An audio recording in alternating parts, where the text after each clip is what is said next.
오늘 하나님께서 우리에게 주시는 말씀은 사사기 4장 14절, 15절, 16절 말씀입니다. 사사기 4장 14, 15, 16절 우리 한 목소리를 읽겠습니다. 시작. 드보라가 바락에게 이르되 일어나라, 이는 여호와께서 시스라를 내 손에 넘겨주신 날이라. 여호와께서 너의 앞서 나가지 아니하시느냐 하는지라.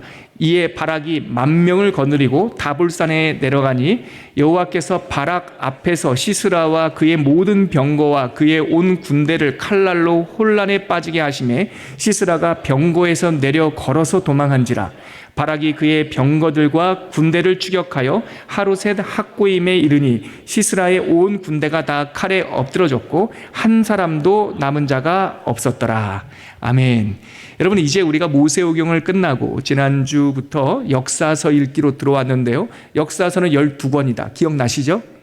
역사서를 시작하는 첫 번째 성경이 여호수아서였습니다. 우리가 그래서 오늘까지 통독표를 보니까 오늘까지 여호수아 15장까지 읽었는데요. 가나안 땅 서편 2지파 반 분배하고 가나안 땅 동편 2지파 반 므낫셋, 갓, 르우벤, 갓, 므낫셋 반지파. 잘 쉬고 왔는데도 또 다시 할게요. 요단강 동편에 르우벤 지파, 갓 지파, 므낫셋 반지파. 요단강 서쪽 가나안 땅을 정복해서 이제 9지파 반이 땅을 본인들의 분깃을 분배받는데, 오늘 읽은 여호수아서 15장까지 갈렙 그리고 유다 지파까지 분배되는 이야기를 함께 읽었습니다. 그리고 요셉의 두 아들 에브라임 지파와 므낫셋 지파가 분배받는 이야기로 계속 이어지죠. 이렇게 읽다 보면 이제 내일 여호수아 16장 그리고 이번 주 토요일 날 가면 여호수아 24장까지 마무리하게 되고요. 돌아오는 주일부터 역사서의 두 번째 책 사사기가 시작이 돼서 다음 주 수요일 날 우리 만날 때 12번째 시간으로 만날 때 사사기 12장까지 읽게 됩니다. 오늘은 이제 내일부터 읽게 될 이 여호수아 후반부와 사사기 전반부를 제가 한번 개요로 훑어드리고 그 중에 한 말씀, 그 속에 담긴 하나님의 세밀한 메시지를 또 좀 깊게 나누는 시간을 갖도록 하겠습니다. 내일부터 이번 주 토요일까지 3일 동안 여호수아서 나머지를 읽게 돼요. 16장부터 24장까지 총 9장인데 3일이니까 하루에 3장씩 정도의 분량을 토요일까지 읽게 됩니다. 큰 줄거리는 우리 지난주에 제가 말씀드렸듯이 이 제비 뽑아서 각 지파에 거주할 땅을 이렇게 분배받는 제비 뽑기의 원리 두 가지 있다고 기억나시죠? 하나님께서 우리에게 땅을 주실 때 두 가지의 기준으로 땅을 주셨어요. 땅의 넓이는 인구수에 비례해서, 땅의 위치는 다 좋으니까 이래도 되고 저래도 되니까 제비를 뽑아서 하나님께서 위치를 주셨죠. 그래서 그 땅들이 확정되고 정착되는 이야기가 이제 내일부터, 오늘 읽었던 부분도 그거지만 내일부터 토요일까지 읽을 이야기가 땅을 정복하고 나서 그 땅에 들어가 정착하는 이야기입니다. 자, 여호수아 구조를 이 타이밍에서 한번 복습해 봐야죠.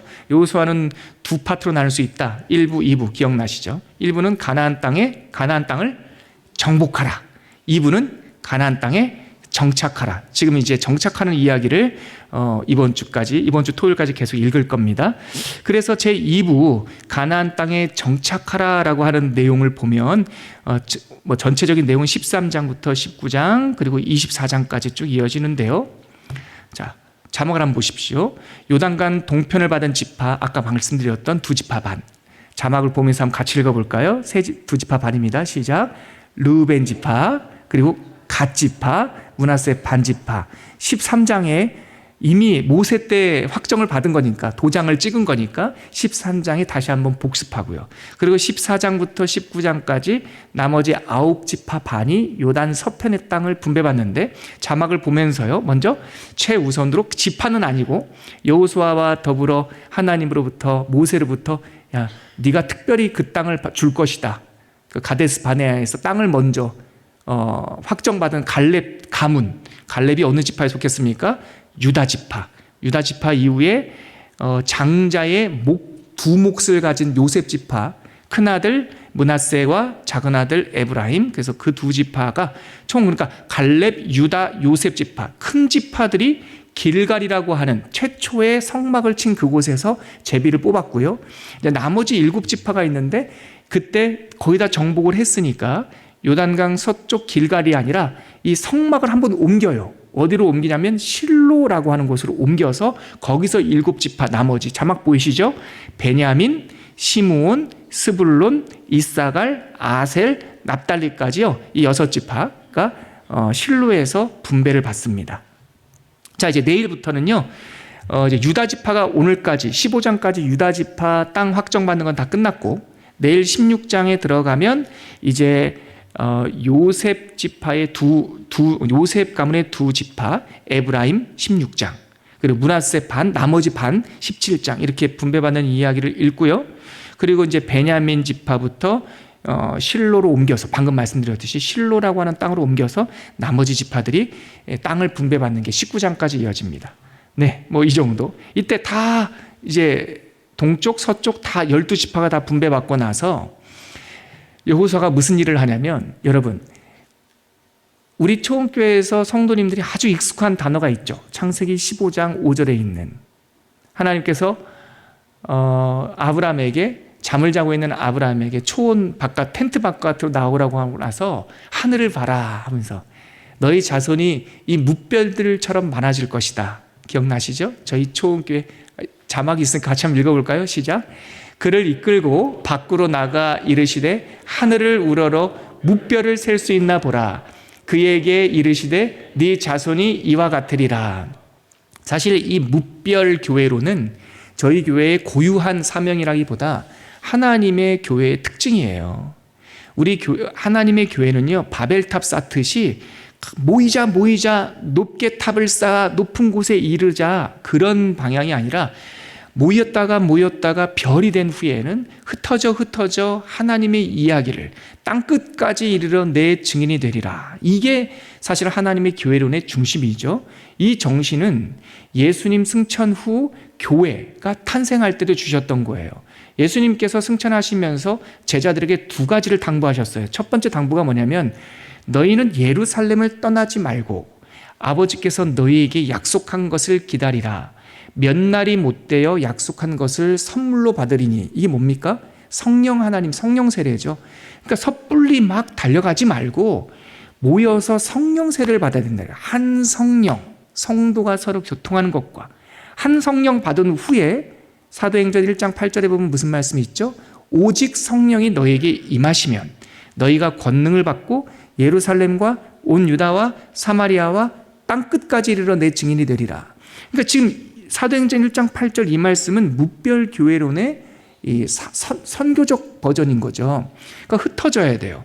근데 흩어지기 전에 중요한 게 뭐냐면 한 성령 받는 게 중요해요. 뭇별교회론을 실천하려면 원 스피릿, 한 정신이 있어야 돼요. 한 정신, 한 마음, 한 영. 바로 이것이 오늘 12지파의 땅 분배에도 중요한 이 정신이 스며 있어요. 하나님께서 가나안 땅에 들어갔을 때 너희들 살고 싶은 만큼 살아가 아니라 자유롭게 살지만 제비를 뽑아 자기의 고유한 분깃, 자기 땅을 준단 말이에요. 이렇게 흩어져 산다고요. 뭇별처럼 흩어져 사는데 흩어져 사는 것이 좋긴 하지만 단점은 분리될 수 있어요. 공동체성이 깨질 수 있어요. 그래서 하나님께서 그들이 각각 흩어져 사는데 공동체성, 즉 한 하나님, 한 믿음, 한 사건을 유지하기 위해서 역할을 하는 사람들이 필요했다고요. 그 사람들이 누굽니까? 레위 지파예요. 레위 지파는 12지파 안에 안 들어가요. 목사님 12아들이었는데요. 예, 야곱의 12아들 중에 레위 지파가 빠지면서 특별 지파로 빠지면서 요셉이 2지파를 받은 거예요. 그래서 에브라임과 므낫셋이 요셉 지파가 2몫을 받으면서 레위 지파가 빠지고 이 레위 지파는 제사장 지파가 되고 땅을 분배할 때 레위 지파한테는 땅을 안 줘요. 대신에 이 사람들은 지난주에 살펴봤잖아요. 각 지파별로 총 48개의 시티를 주면서 이 레위 지파들이 각각 흩어져 살게 해요. 소금처럼 부패하지 않도록. 그래서 하나님과 레위 지파가 맺은 언약을 성경은 소금 언약이라고 그래요. 그래서 12지파가 땅을 쫙 분배받자 드디어 여호수아가 모세로부터 들었던 하나님의 한 믿음, 한 정신, 부패하지 않도록, 썩지 않도록 영적 공동체성을 유지할 수 있도록 레위 지파가 흩어지게 하는데요. 먼저 도피성 6개를 확정하고, 이거 신명기 때 우리 나눴죠? 기억나시죠? 제 기억으로는 2주 전에 신명기 말씀 나눌 때 제가 성경에는 도피성 제도, 제가 그때 설교 제목을 어서 도피성으로 달려가라라는 제목으로 2주 전에 말씀 나눴어요. 여러분 유튜브 찾아보셔도 돼요. 그때 도피성 제도에 대해서 민수기 35장에도 언급됐고 신명기 19장에도 언급이 됐는데, 그때는 실제적으로 실천한 것이 아니라 이렇게 해야 된다라고 하는 명령이었는데, 이 도피성 제도가 여호수아 20장, 오늘 이제 내일부터 읽을 20장에 가면 드디어 실행이 되는 거예요. 실천이 되는 거예요. 12지파가 다 확정된 다음에 모세로부터 들었던 민수기 35장, 신명기 19장에서 귀에 못이 박히게 들었던 도피성을 확정을 해요. 20장, 여호수아 20장에서. 그래서 백일바, 갈세기 이렇게 3개, 동쪽에 3개, 서쪽에 3개 도피성을 만들고 레위인들을 파송하고, 그리고 나서 나머지 48 빼기 6 하면은 42개 남죠.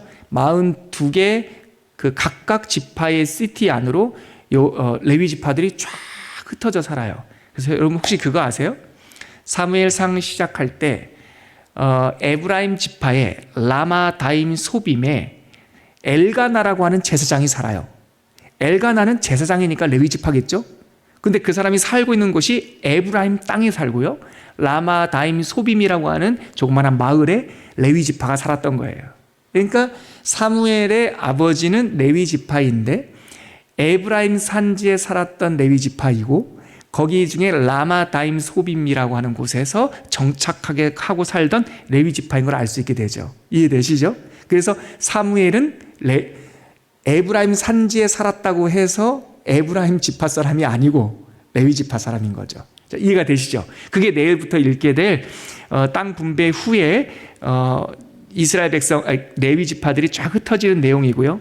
그렇게 다 흩어지는 내용이 20장부터 22장까지 나온 다음에 마지막 이제 23장, 24장 2개가 남는데, 스승 모세가 했던 거랑 비슷하게 해요. 여호수아 끝에서 두 번째 23장에서는 여호수아가 리더들을 딱 모아놓고, 오늘 수요 강좌 여러분들을 제가 앞에 광고를 드렸듯이 모아놓고 권면해요. 여러분, 우리 이렇게 살아야 됩니다. 이렇게 마음을 붙잡으셔야 됩니다라는 게 여호수아 23장에 나오고, 24장에 가면은 이제 마지막 그 증언, 지금까지 총 15년이에요. 여호수아서의 시간은 1장서부터 24장까지의 시간은 15년 동안의 정복 이야기거든요. 그것을 여호수아 24장 마지막 장에 지금 15년 동안 하나님께서 우리를 지키셨다, 전쟁마다 이기게 하셨다, 그런 것을 간증한 후에 여호수아가 110세를 끝으로 생을 마감하는 이야기로 여호수아가 끝납니다.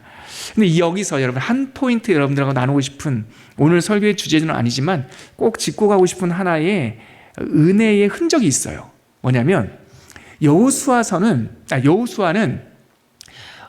제 기억으로는 출애굽기 17장에 처음 등장하는데요. 출애굽기 17장이 아니군요.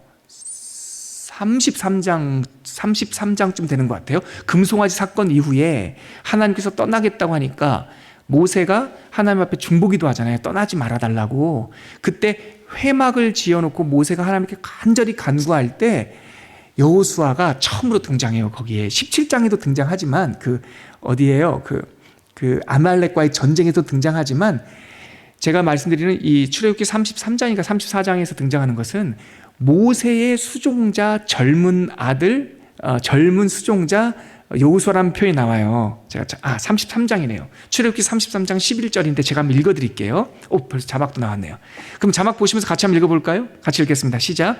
사람이 자기의 친구와 이야기함 같이 여호와께서는 모세와 대면하여 말씀하시며, 모세는 진으로 돌아오나 눈의 아들 젊은 수종자 여호수아는 회막을 떠나지 아니하지라. 이게 바로 그거예요. 33장에 하나님하고 중보기도할 때 하루 종일 작정기도를 하고 밤이 해가 떨어져서 잠자러 가면 모세가 잠자러 가면 여기서 수종자라는 말이 처음 나와요. 이 여호수아는 그 회막을 충성스럽게 딱 지키고 있는 거예요. 아무도 틈타지 못하도록. 이때 젊은 수종자라는 말이 나오는데요. 그러니까 여호수아는 모세의 시종이었던 거예요. 시종. 옛날 성경에는 시종이라는 표현이 나와요. 근데 이 여호수아, 오늘 우리가 읽었던 여호수아를 시작할 때도 이 여호수아를 부르는 명칭이 달라지지 않았어요. 모세의 수종자라고 되어 있어요. 우리 여호수아서 1장 1절 자막을 한번 보실까요? 여러분도 성경을 찾아도 되고요. 자막을 보셔도 됩니다. 우리 한번 읽어볼게요. 시작. 여호와의 종 모세가 죽은 후에 여호와께서 모세의 수종자 눈의 아들 여호수아에게 말씀하여 이르시되, 여러분 여기 보세요. 여호와의 종이라고 말해요. 모세가 죽은 후에 여호와께서 모세의 시종 눈의 아들 여호수아에게 말씀하셨다. 이때는 여호수아가 리더로 등장하는 순간 아닙니까? 출애굽 2세대 여호수아 세대를 이끌고 있는 리더 아니에요? 리더임에도 불구하고 성경은 그를 모세의 시종이라고 말을 해요. 근데요, 여호수아는 등장서부터 죽을 때까지 모세의 시종이었는데요, 여호수아 24장 죽는 순간에 하나님께서 그를 뭐라고 불러주시는 줄 아세요? 여호수아 24장 29절 한번 보세요. 자막을 한번 보세요. 같이 한번 읽을게요. 시작. 이 일 후에 여호와의 종 눈의 아들 여호수아가 110세에 죽음에. 저는 이게 너무 감동적인 거예요. 여호수아는요, 모세의 비서로, 모세의 시종으로 등장했는데요, 그리고 그가 리더가 됐을 때도 모세의 시종으로 불렸는데요, 그가 사명을 다하고 110세에 하늘나라를 갈 때 성경은, 하나님은 여호수아를 더 이상 모세의 수종자가 아니라 여호와의 종, 딱 한 번, 출애굽부터 시작해서 여호수아 끝날 때까지 여러 번 여호수아가 등장하지만 여호와의 종이라고 불리는 순간은 24장 29절 이 한 절이에요. 예전에 제가 이 말씀을 읽다가 큰 은혜를 받았어요. 그래서 하나님, 저는 이 땅에 살 때 이런저런 이름으로 불리겠지만 사명을 다하고 하나님 앞에 갈 때 여호와의 종 아무개 이렇게 불리고 싶습니다라고 하는 소망이 있었어요. 히브리어로 보면 모세의 시종이라는 말은 사라트 모세라는 말이에요. 사라트 모세. 여호수아 24장 전까지는 여호수아는 사라트 모세였어요. 모세의 서번트였어요. 그런데 24장 하늘나라를 가기 직전에 성경은 그를 뭐라고 부르냐면 에베드 아도나이 이렇게 불러요. 여기서 아도나이는 야훼, 여호와를 말하는 겁니다. 여호와의 에베드, 여호와의 종 이렇게 말합니다. 사라트라는 말은요, 일꾼이라는 뜻이에요. 모세의 시종이라고 말할 때 그 사라트는 일꾼, 일하는 사람이에요. 그런데 에베드 아도나이, 여호와의 에베드라는 말은 여호와의 몸종이라는 뜻이에요. 종. 신분적으로 보면은요, 사라트가 좀 더 좋은 사람이에요. 월급 받는 사람이거든요. 일하는 사람이에요. 에베드라는 말은요, 그에게 속한 사람이라는 뜻이에요. 종. 완전한 서번트예요. 서번트. 슬레이브라고도 하죠. 종. 그런데 여호와에 속한 사람이라고 하는 것은 세상에서 말하는 호칭의 높고 낮음과 상관없는 거예요. 우리의 소망이 이게 돼야 된단 말이죠. 우리는 일꾼으로 시작해서 사장이 되기를 원해요. 이게 세상의 방법이에요. 하나님은요, 우리들이요, 여호와 안에 속한 여호와의 사람이 되길 바라요. 여호수아가 그것을 우리에게 보여주세요. 그래서 이번 주 수요일 날 여호수아서 24장 읽으실 때 아까 29절 이 일 후에 여호와의 종 눈의 아들 여호수아가 110세의 죽음에 할 때 이 29절에 나오는 여호와의 종의 동그라미를 딱 치고 앞으로 넘어가셔서 1장 1절에 있는 모세의 수종자를 동그라미 쳐서 모세의 수종자에서 여호와의 종으로, 이것이 바로 여호수아서의 큰 화살맥인 거예요. 이렇게 여호수아가 끝난 다음에 두 번째 성경 사사기가 시작되는데요, 사사기의 시작은 시간은 약 한 350년의 기간이에요. 사사기 1장부터 마지막 21장까지는 350년의 기간이고요. 그 사사기의 등장인물들은 어떤 사람들이냐면, 여러분, 모세오경의 그러니까 출애굽 백성은 모세 세대라고 제가 지난주에 닉네임 별명을 붙였죠. 여호수아서의 등장인물들은 여호수아 세대라고 그랬어요. 사사기에 등장하는 인물들은 어떻게 부를까? 성경은 다른 세대라고 불러요. 사사기 2장 10절에 보면 사사기 2장 10절 자막을 보면서 같이 읽어볼게요. 시작. 그 세대의 사람도 스톱. 그 세대가 누구냐면 여호수아 세대.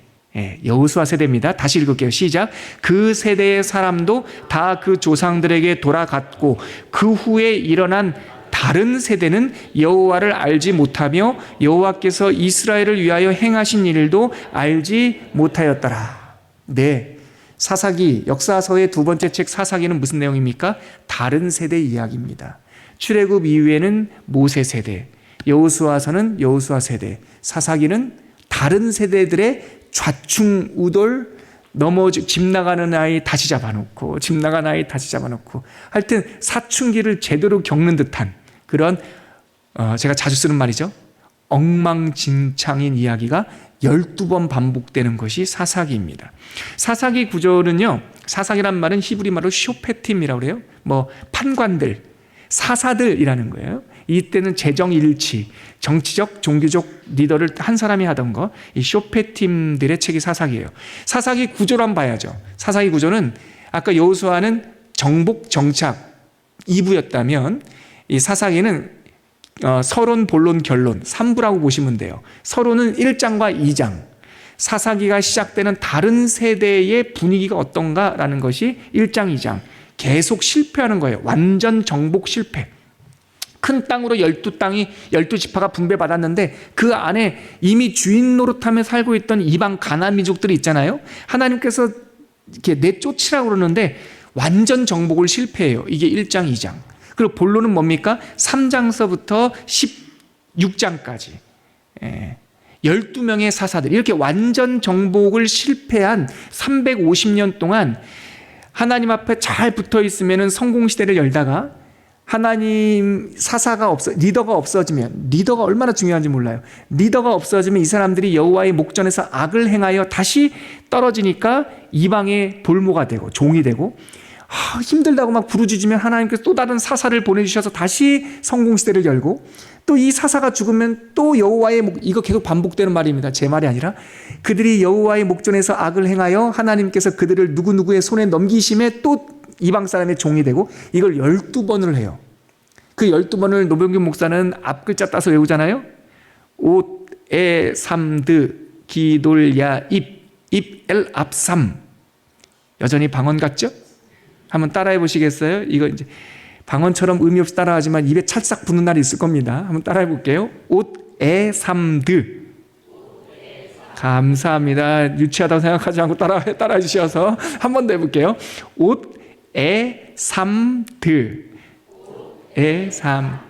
기, 돌, 야, 입. 입, 엘, 앞, 삼. 네, 이 사람들이 12명 사사들이에요. 이 사람들이 온니엘, 에훗, 삼갈, 드보라, 옷, 에, 삼들, 전기사사. 기, 돌, 야, 입, 기드온, 돌라, 야일, 입단, 중기사사. 입, 엘, 앞, 삼, 입산, 엘론, 압돈, 삼손, 후기사사. 다른 책에서는 이렇게 나누지 않는데요. 노 목사가 읽으면서 일반 성도님들, 우리 텐트메이커들에게 조금 쉽게 구조를 설명드리기 위해서 12명을 제가 이렇게 보니까 4명씩 전기, 중기, 후기, 5대 3드, 전기, 기돌야입, 전기인데 중기, 이벨압삼, 후기, 이렇게 나눠보면 좋겠다. 이렇게 제가 여러분들에게 소개를 하고 싶습니다. 그래서 이제 다음 주 주일부터 수요일까지 12장까지 읽게 되죠. 그 12장 안에 5대 3드, 기돌야 입까지 나와요. 기돌야 입 초반까지. 그러니까 다음 주 주일부터 수요일까지 서론과 본론의 전기사사 4명, 중기사사 4명 거기까지 읽게 된다. 그렇게 생각하시면 됩니다. 오늘 이 구조는 이 정도 설명드리고요. 이 중에서 제가 여러분들에게 한 구절, 하나님의 이 사사시대에 있었던 사사시대에 전하고자 하시는 하나님의 메시지를 여러분들과 함께 나누고자 하는데요. 그것이 바로 아까 우리가 함께 읽었던 사사기 4장 14절부터 16절까지 말씀입니다. 오늘 4장 14절, 15, 16절 보면 어떻게 시작합니까? 4장 14절을 한 번 더 읽어볼까요? 사사기 4장 14절 같이 읽겠습니다. 시작. 드보라가 바락에게 이르되 일어나라, 이는 여호와께서 시스라를 내 손에 넘겨주신 날이라. 여호와께서 너의 앞서 나가지 아니하시느냐 하는지라. 이에 바락이 10,000명을 거두리고 다볼산에서 내려가니. 자, 오늘 우리가 함께 읽었던, 오늘 이 시간에 나눌 이야기는 드보라 이야기입니다. 드보라는 몇 번째 사사일까요? 5대 3 네 번째 사사입니다. 그런데 드보라가 라고 시작했던 14절 바로 옆에 보니까 바락이라고 하는 군대 장관이 나오네요. 바락은 드보라 여사사를 도와주는 인물입니다. 왜 바락이 필요했냐면, 제가 방금도 설명드렸지만 12명의 사사 중에 드보라는 여자 사사입니다. 요즘은 여성들의 인권, 또 여성들뿐만 아니라 아이들, 외국인들의 인권에 굉장히 민감하기 때문에 무슨 이야기할 때 여자 목사님, 여자 사사 앞에 여자라고 하는 성별을 붙이는 것조차 실례인 시대인데요. 좀 안타깝게도 과거에는, 또 고대 사회에는 여성을 불완전한 인간으로 취급했어요. 그래서 제가 전에도 말씀드렸지만 힐랍 철학, 우리가 민주주의의 보고라고 말하는 그리스에 가면은요, 그리스 힐랍 철학자들이 말했던 민주주의에는요, 여성이 들어있지 않습니다. 그들의 사상 안에서는 여성은 하등한 존재라고 생각했어요. 그런데 헬레니즘은 그랬어요. 근데 헤브라이즘은 안 그랬어요. 하나님의 성경에는 여성들의 비중이 적긴 하지만 여성들을 존재론적으로 차별하지 않았어요. 그래서 12명의 사사는요, 정치와 종교의 리더자를 가리켜요. 그 중에 여성이 들어가 있어요. 예수님의 족보를 이야기할 때 여성들의 이름이 정확하게 들어가 있어요. 그리고 그 여성들 중에서 알다시피 마태복음 1장에 나오는 예수님의 족보 중에 등장하는 그 여인들이요, 우리가 흔히 말하는 확 자랑하거나 좋은 명문 가정의 여인들이 아니에요. 우리 하나님께서는요, 문벌을 중요하게, 그러니까 탓하지 않아요. 성별을 탓하지 않아요. 하나님은, 오늘 제가 설교의 본문 제목처럼 하나님은 못 쓰실 것이 없어요. 드보라를 쓰시는 하나님을 보면서 사사기의 하나님의 역사는 사람들의 능력이나 사람들의 가문이나 사람들의 무슨 족보 이런 것을 따지는 것이 아니라, 하나님은 휘어진 막대기도 쓰시고 부족한 단도도 쓰시고 왼손잡이도 쓰시고 외눈박이도 쓰시고 여자도 쓰시고 가문이 안 좋은 소위 첩외자, 우리 입다 같은 경우는 그렇죠. 변두리 사람도 쓰시고 연약한 자를 다 쓰신단 말이죠. 그래서 저는 성경에, 여러분, 사사들 중에 맨 마지막 사사가 이벨 압삼, 맨 마지막 누구죠? 삼손이죠. 삼손 보세요. 삼손 우리가 인간적으로 배울 게 뭐가 있습니까? 저는 예전에 삼손 이야기 읽다가 문득 이런 생각이 들더라고요. 하나님, 삼손처럼 살으라는 거예요? 삼손처럼 살지 말라는 거예요? 여러분 생각은 어떠세요? 삼손처럼 살고 싶으세요? 삼손처럼 살고 싶지 않으세요? 예, 이게 많죠 지금? 예. 저도 그렇더라고요. 저 삼손처럼 살기 싫던데요. 막 배신당하고 그래요. 제가 읽어보세요. 예. 읽어보시면 삼촌의 삶이 참 구구절절, 예? 그렇잖아요. 우여곡절이 많잖아요. 그런데요, 사사기의 삼손도 사사였어요. 거기서 주인공은 삼손이 아니라 그렇게 심리적으로 열등감이 있는 사람, 상처가 있는 사람, 이혼한 사람, 또 여성에 약한 사람, 물질적으로도 약한 사람, 불임 가정에 태어난 무녀 동남의 외아들, 성격도 하여튼 이상하고 막 분노 조절 장애인 것 같기도 하고, 하여튼 핵심 뭡니까? 그런 사람도 쓰신단 말이에요. 입다 보세요. 입다 읽어보세요. 어마어마해요, 그 사람 성격. 그런데 하나님께서는 입다를 붙잡으시면 쓰신다는 말이죠. 에훗이요, 이제 당장 사사기 시작하면 주일날 읽는데요, 옷에삼드에서 에훗, 두 번째 사사. 이 사람이 80년 동안 가장 길게 이스라엘을 인도하던 사사입니다. 근데 에훗의 승전가, 첫 번째 승전가가 뭔지 아십니까? 사람들이 있지도 않아요. 돕는 사람도 없어요. 구산 리사다임인가요? 그 당시에 이 이스라엘을 압제하던 사람 때문에 못 살겠다. 우리나라가 좀 독립해야, 이스라엘이 좀 이 압제에서 벗어나야 되는데, 근데 에훗이 능력이 있나요? 어떻게 생각합니까? 하나님 나에게 조그마한 단도 하나만 주십시오.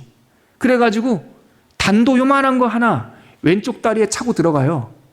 그리고 그 이스라엘을 압제하는 왕에게 왕이시여, 제가 긴히 드린 말이 있습니다. 그랬더니 그 왕이 이방의 왕이 비둔하여 움직이지 못하고 의자에 앉아 있었거든요. 이제 다음 주 월요일 날 읽으면 재밌는 얘기 나와요. 앉아 있으니까 이 에훗이라는 사람이 왕이여 주변을 좀 물려주시지요. 그랬더니 그 왕이 뇌물이라도 받을 것 같아서 기나게 나한테 할 얘기가 있다고 하고 사람들을 물려요. 그래서 그 비둔한 왕과 에훗이 1대1로 대면해요. 할 말이 뭐냐? 제가 귀에다가 좀 말씀드려야겠습니다.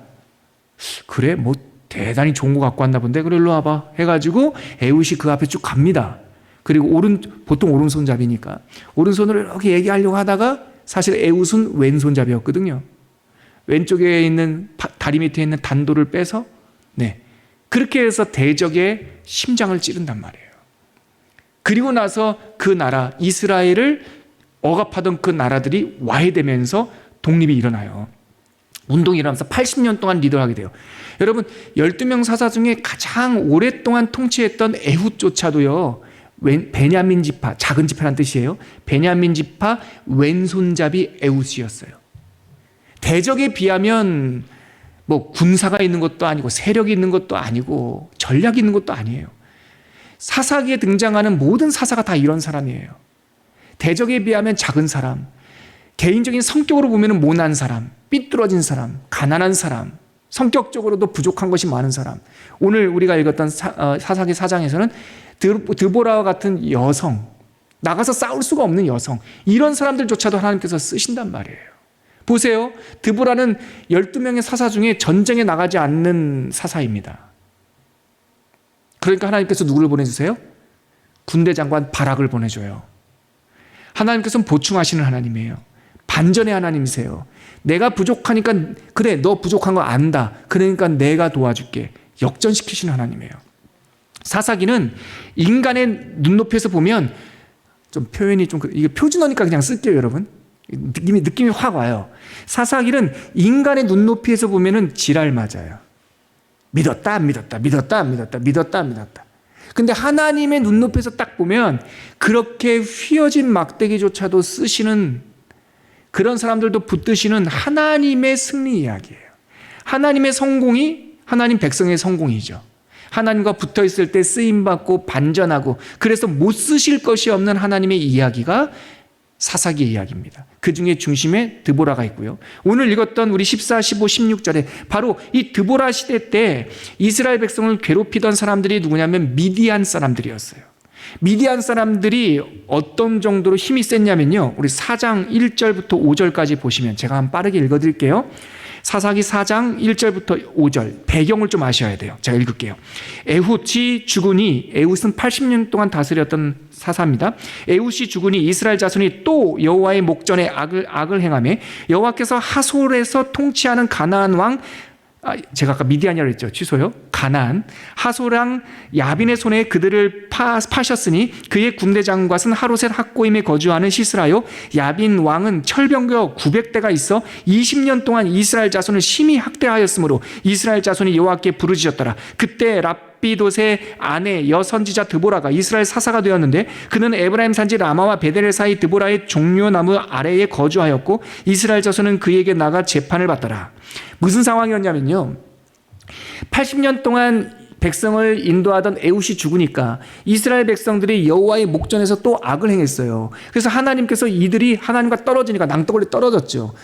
이스라엘 백성이 낭떠러지에 떨어진 그들을 움켜잡았던 왕이 누구냐면, 북쪽 가나안 땅 보면은, 이스라엘 땅 보면은 북쪽에 갈릴리 호수 있지요. 그 갈릴리 호수 위에 하솔이라는 도시가 있는데, 바로 그 하솔을 다스리던 왕 야빈이라는 사람이 군사를 이끌고 와가지고 이스라엘을 20년 동안 정복한 거예요. 통치한 거예요. 그래서 엄청 학대한 거예요. 그래서 이스라엘 백성들이 부르짖으니까 하나님께서 드보라를 보내주셨어요. 그런데 그리고 이 하솔 왕 야빈은 북쪽 연맹체였으니까 시스라라고 하는 군대 장관이 있었어요. 거의 같은 족장급인데 시스라는 야빈보다 조금 세력이 약한, 하지만 전쟁을 잘하는 부족, 옛날식으로 말하는 바이킹 부족 같이 전쟁을 잘하는 부족이었어요. 근데 이 시스라가 운영하고 있는 군대의 특징이 뭐냐면 철병거 900대가 있었다는 거죠. 그 시절로 말하면요, 최첨단 무기예요. 요즘으로 말하면 탱크예요.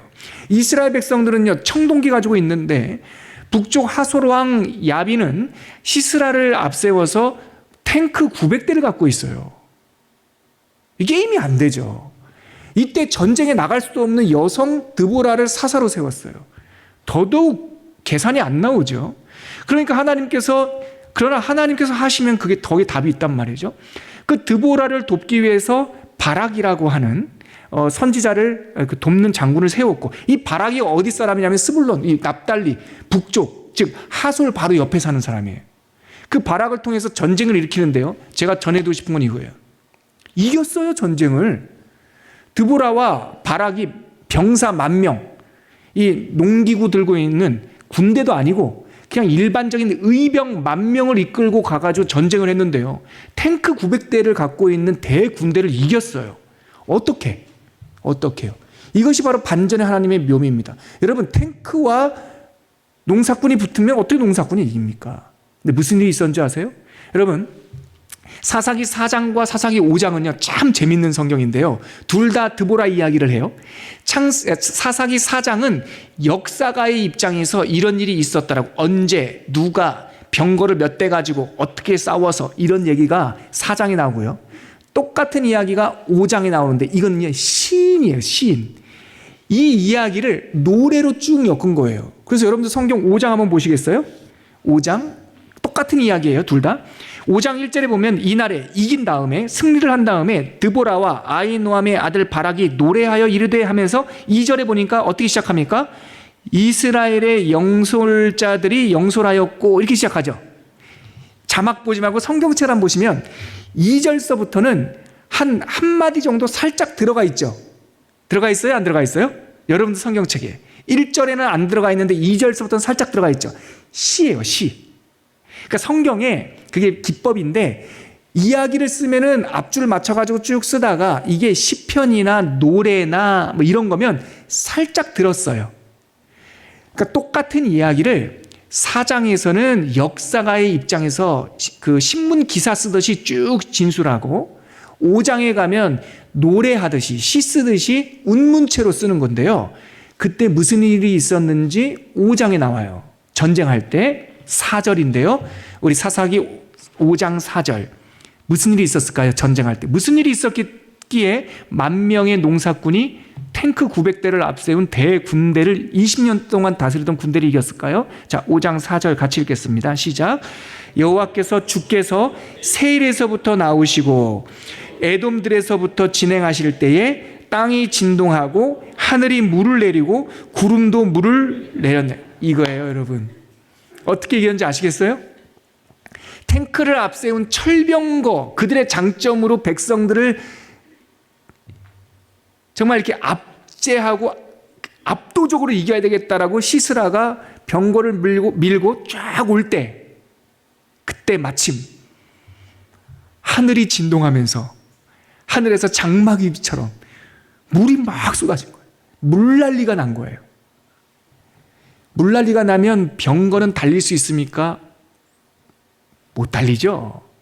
철병거는 더 무거우니까 그게 도구가, 그러니까 돕는 장점이 될까요? 단점이 될까요? 단점이 되죠. 하나님이 이렇게 반전시켜 버리는 거예요. 그들의 강점이라고 생각하고, 나는 철병거가 있으니까 다 이길 수 있어. 비가 내리는 순간 그것이 아주 무용지물이 되는 거예요. 그래서 오늘 읽었던 4장 14절 이후 보세요. 15절에 보니까, 4장 15절에 보니까 여호와께서 바락에서 시스라와 그의 모든 병거를, 그의 온 군대를 칼날로 혼란에 빠지게 했대요. 싸운 게 아니에요. 병거를 탄 사람들이 혼란에 빠지기 시작했어요. 진펄에 빠졌으니까, 움직이질 않으니까. 그래서 시스라가 15절 끝부분에 보면 시스라가 병거에서 내려 걸어서 도망가요. 병거가 진흙에 갯벌에 진흙이 빠져버리면 걸어서 돌아가야 돼요. 그러니까 자기네들끼리 자중질환이 일어나더니 그 가벼운 몸, 가볍게 온 군대가 그 시스라 군대를 이긴 거죠. 근데 더 역전은 뭔지 아십니까? 다 죽었는데 이 군대 장관 시스라가 혼자 도망가요. 하로셋 학고임 자기네 마을로. 그리고 그쪽으로 도망가서 헤벨의 아내 야엘, 17절에 보니까 야엘이라고 하는 여인의 텐트에 숨어 있어요. 나 좀 숨겨주시게. 내가 지금 몸이 조금 그렇다네 하고 야엘의 텐트에 숨어 있었는데요. 야엘이 이 여성이 정황을 쭉 보더니 전쟁의 승산은 이미 끝났거든요. 그 야엘이 말뚝을 가지고 와가지고 시스라가 배고프다고 그러니까 저기 유산균, 치즈 뭐 이런 건데 좀 드시겠어요? 달라고. 그래서 양젓, 뭐 우유 이런 걸로 든든히 이 도망치던 시스라에게 든든히 치즈를 먹인 거예요. 그리고 고운데 잤어요. 야엘이요? 텐트에 말뚝을 갖고 와가지고요. 죽였어요. 그렇게 자랑하던 장군, 여인하고 우리가 무슨 게임이 되겠어? 우리가 이기지. 농사꾼들하고 우리 철병거하고 무슨 게임이 돼? 우리가 이기지. 근데 하나님께서 하늘에 물을 내리시고 진퍼를 만드시는 순간 철병거가 짐이 되고 도망치고 여인 아니. 근데 여인의 텐트에 숨고 그 여인 숨었던 평범한 여자의 말뚝에 찔려 죽어요. 시스라가. 하나님 무슨 얘기해 주신 겁니까? 도대체 승리는 어디에 있는가요? 우리의 전략 전술, 우리의 형편이 아니라는 거예요. 하나님께서 사사기에서 계속 말씀하시는 것은 바로 이 반전의 하나님. 못 쓰실 자가 없는 거예요. 아까 5대 3드 이 네 사람이 다 어떤 사람들입니까? 제가 정리해 보니까 다 부족한 사람들이에요. 전기사사 5대 3드 드보라도 그렇고 에훗도 그렇고 다 부족한 사람들이에요. 하나님은 부족한 사람들도 쓰세요. 중기사사들이 어떤 사람들입니까? 기돌, 야입 다 작은 자들이에요. 기드온은요. 그 미디안 사람들이 쳐들어오니까 그 나달 뺏기기 싫어가지고요. 타작마당에서 타작 안 하고 포도주 틀에서 나달 까고 있던 아주 작은 사람이에요. 입다는요 기생의 아들이에요. 하나님은요 못 쓰실 분이 없어요. 하나님은 작은 자도 쓰세요. 마지막 입엘 압삼 이 사람들은 어떤 특징이 있습니까? 무명한 자예요. 삼손은 부림의 집에 태어난 무녀 동남 외아들이었고요. 여러분 입산 들어보셨어요? 입산? 산에 올라갈 때나 입산 금지 뭐 이런 거 봤지 뭐 성경에서 입산이라는 단어가 있는 줄 아셨어요? 근데 사사 중에 있다니까요. 2줄인가 나와요. 2줄. 엘론 들어보셨어요? 못 들어보셨죠? 압도는요? 못 들어봤죠? 삼손이나 이제 좀 들어봤죠. 후기사사, 입산, 엘론, 압돈, 삼손 다 무명한 자예요. 사사기에서 계속 말하는 것은 하나님은 못 쓰실 사람이 없다. 작은 자나 부족한 자나 무명한 자나 하나님께서는 다 쓰신다. 그 이야기를 사사기에서 계속 해주고 있는 거죠. 제가 오늘 좀 이야기가 길었네요. 여러분 이번 주 토요일까지 여호수아서 잘 맞추시고 여호수아서를 맞추실 때 여호수아서 1장 1절과 24장 23절인가요? 모세의 시종에서 여호와의 종으로 그 이야기를 잘 꿰뚫으면서 마무리하시고 다음 돌아오는 주일부터 수요일까지 12장인가요? 2장까지 읽으시면서 5대 3드 기돌랴 입까지 읽으시면서 하나님께서는 못 쓰실 사람이 없다. 부족한 사람도 쓰시고 작은 사람도 쓰시고 연약한 사람도 쓰신다. 하나님을 깊게 묵상하고 하나님의 그 성품 때문에 은혜 받는 성경 읽기 또 말씀 체험이 있는 시간이 되기를 바랍니다. 시간이 많이 지나서 오늘은 찬양을 하지 않고 우리가 좀 차분히 찬양 반주 속에서 기도를 하면서 한번 마무리했으면 좋겠는데요. 오늘 제목을 하나 잡으시죠. 하나님은 못 쓰실 것이 없다. 하물며 우리일까 보나 우리도 쓰신다. 연약해도 작아도 부족해도 하나님 우리 좀 사용하여 주십시오. 살 이유가 있으면 쓰러지는 법이 없습니다. 제가 자주 하는 말인데 사명자는 쓰러지지 않습니다. 사명자가 뭡니까? 사명자가 그 졸업장이 아니라 할 일이 있는 사람입니다. 하나님 우리들에게 사명을 주시고 물질을 벌어야 할 이유, 공부해야 할 이유, 건강해야 할 때 이유 하나님 그 모든 것들 가운데 하나님의 붙들림이 있게 하여 주시옵소서. 그렇게 한번 기도하겠습니다. 하나님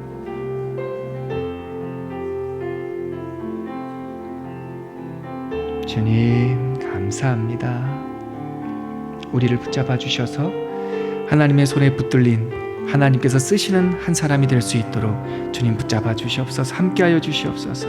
사명자는 쓰러지는 법이 없다 하셨사오니 우리의 가운데 하나님의 뜻이 머물게 하시고 우리의 발걸음 하나하나가 절름발이처럼 쩔뚝거리고 천천히 건다 할지라도 그 걸음 하나하나가 하나님의 뜻을 이루는 귀한 지체들 될 수 있도록 인도하여 주시옵소서.